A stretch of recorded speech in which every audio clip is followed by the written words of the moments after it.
잠언서 18장에 기록된 이 말씀을 통해서 하나님께서 주시는 은혜를 우리가 함께 나누기를 원합니다. 이 잠언서 18장의 말씀도 삶 속에서 지혜로운 사람이 어떤 사람인가, 삶의 지혜에 대해서 말씀을 하고 있습니다. 특별히 사람들과 관계 속에서 어떻게 하는 것이 지혜로운 것인가 교훈을 하고 있습니다. 먼저 1절 말씀을 보시면 무리에게서 스스로 갈라지는 자는 자기 소욕을 따르는 자라 온갖 참 지혜를 배척하느니라 라고 말씀을 합니다. 여러분, 사람은 완벽한 존재가 아니기 때문에 공동체 속에서 서로 도와주고 서로 채워주면서 살아가야 하는 것입니다. 그래서 하나님께서 가정을 통해 또 작은 공동체 속에 살게 하시고 또 교회를 통해서 모난 성품도 훈련받고 또 좋은 것은 서로 배우도록 하신 것입니다. 그런데 자기 욕심 때문에 자기에게 맞지 않는다고 스스로 이 무리에서 갈라지는 자는요, 자유롭게 사는 것 같지만 결국은 불행한 삶을 살게 되는 것입니다. 여러분, 이 공동체 속에서 사람들을 왕따시키는 것도 나쁜 것이지만 스스로 갈라지는 것도 지혜롭지 못하다고 말씀을 하는 것입니다. 그래서 여러분, 이런 자는요, 2절 말씀해 보시면 미련한 자라고 말씀을 합니다. 미련한 자는 명철을 기뻐하지 아니하고 자기의 의사를 드러내기만 기뻐하느니라 라고 말씀을 합니다. 여러분, 무리에게서 스스로 나눠지는 자는요, 주로 자기 의사를 드러내고 고집을 부리다가 결국은 갈라서는 경우가 많다는 겁니다. 그러므로 다른 사람들의 이야기를 들어주는 것이 더 지혜로운 것이고 또 억지로 하기보다는 자연스럽게 자기 의견을 말하는 것이 지혜로운 것입니다.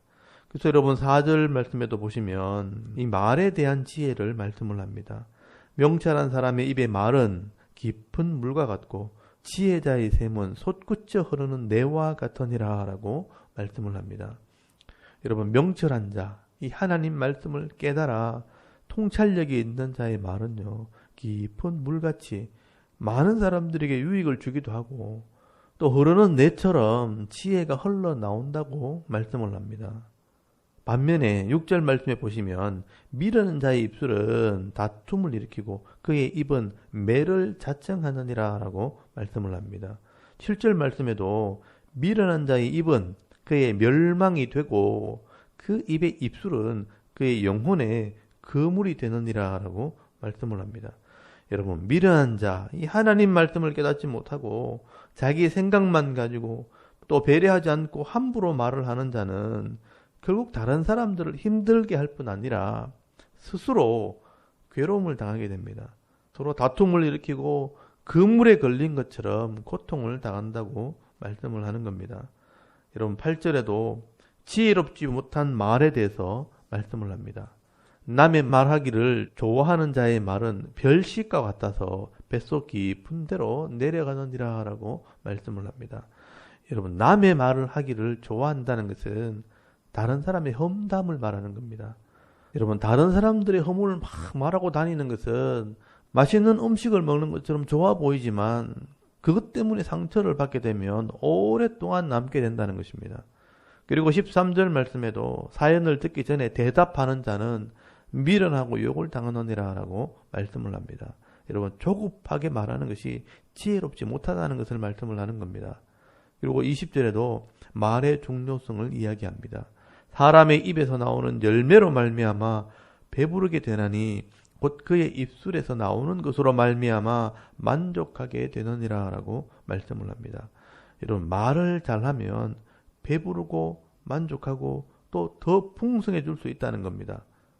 여러분, 우리 속담에 말 한마디로 천냥빛을 갚는다는 말과 같은 것입니다. 그리고 여러분, 21절 말씀에도 보시면 죽고 사는 것이 혀의 힘에 달렸나니 혀를 쓰기 좋아하는 자는 혀의 열매를 먹으리라 라고 말씀을 합니다.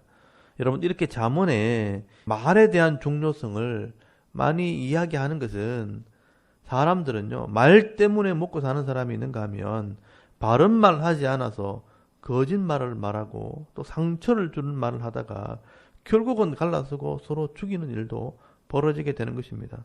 그래서 여러분, 야고보 사도는 이 말에 실수가 없는 자라면 곧 온전한 사람이라고 말할 정도입니다. 여러분, 모든 짐승들은 다 길들일 수 있지만 이 사람의 혀는요, 길들일 수 없다고 말씀을 합니다. 그래서 내가 조심하고 또 조심하고 또 내 지혜나 지식으로 말하기보다는 하나님의 지혜로 말하는 것이 더 지혜로운 것입니다. 그리고 솔로몬은요, 악하고 게으른 자에 대해서 말씀을 합니다.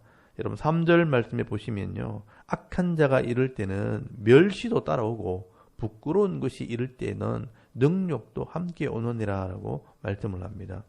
5절 말씀에도요, 악인을 두둔하는 것과 재판할 때 의인을 억울하게 하는 것이 선하지 아니하니라 라고 말씀을 합니다.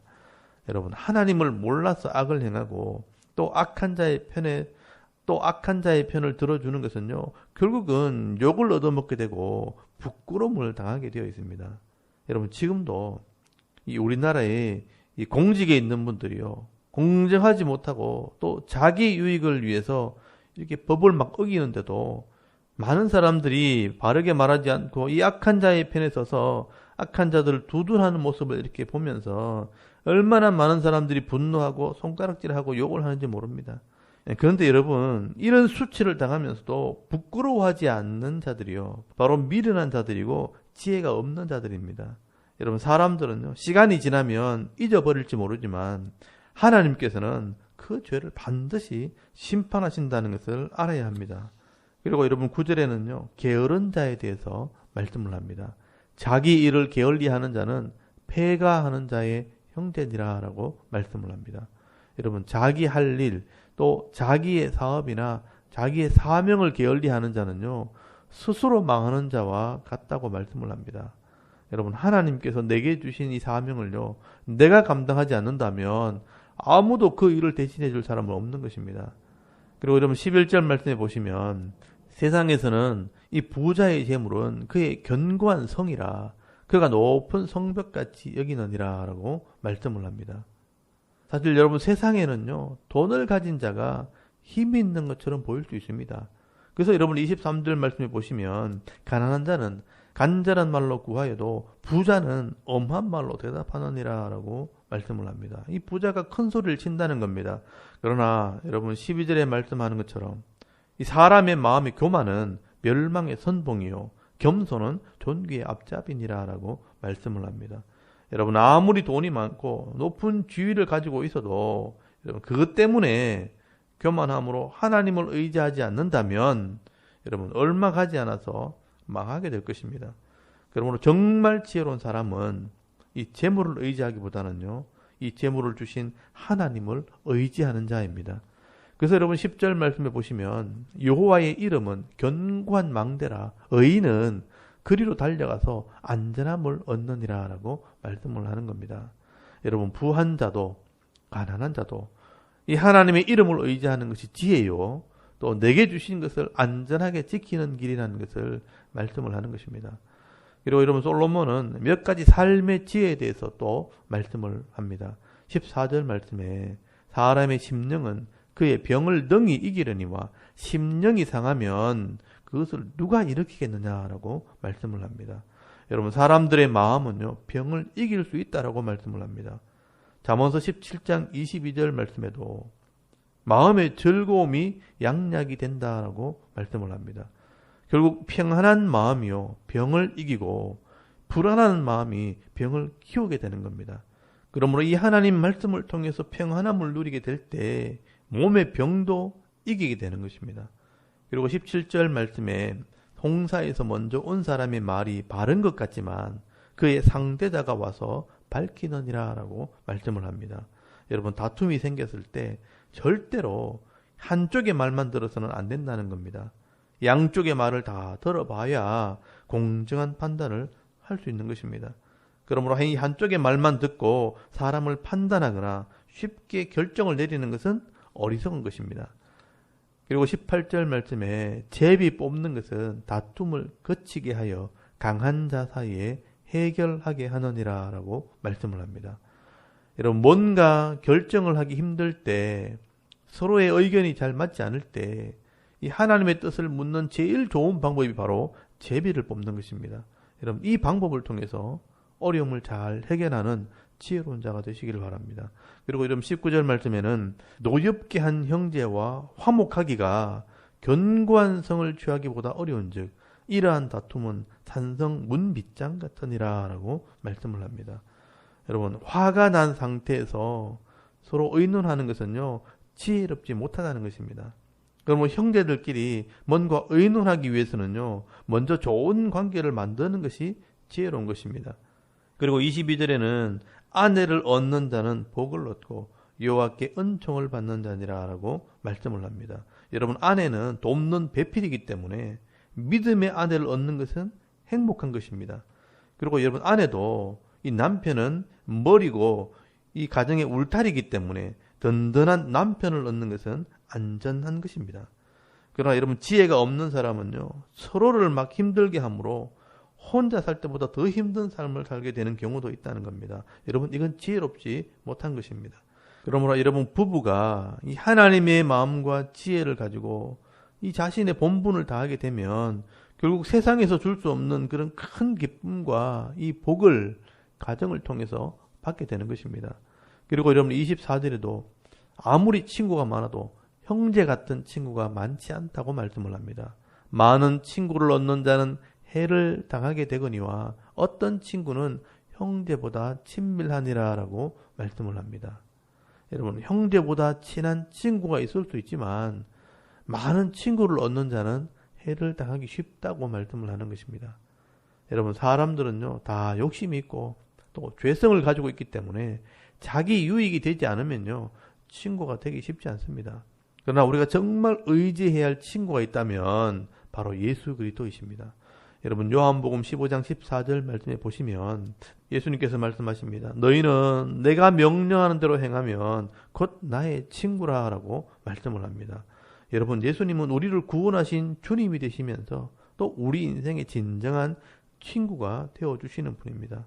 오늘도 예수님과 함께 이 험한 세상을 동행하는 그런 은혜가 있기를 바랍니다.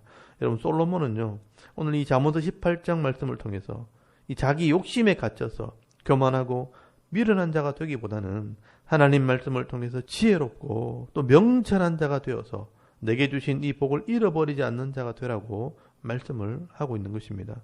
오늘도 이 하나님 말씀을 마음에 잘 새기고 또 묵상함으로 물가에 심겨진 나무처럼 형통한 자의 삶을 살아가는 저와 여러분의 이런 영적인 삶의 모습이 될 수 있기를 주의 이름으로 축원합니다. 아멘. 우리 잠깐 기도드리겠습니다. 오늘도 우리가 악하고 게으른 종이 되는 게 아니라 이 말씀을 통해 지혜롭고 명철한 성도가 되게 하옵소서. 여러분 기도하시고요. 나라의 지도자들과 섬기는 교회의 성도들과 또 가정의 자녀들을 위해서 또 개인의 기도 제목을 위해서 기도하고 오늘 하루 삶을 또 시작할 수 있기를 바랍니다. 다 같이 우리 하나님께 한번 기도드리겠습니다. 살아계신 하나님 은혜를 감사합니다. 오늘도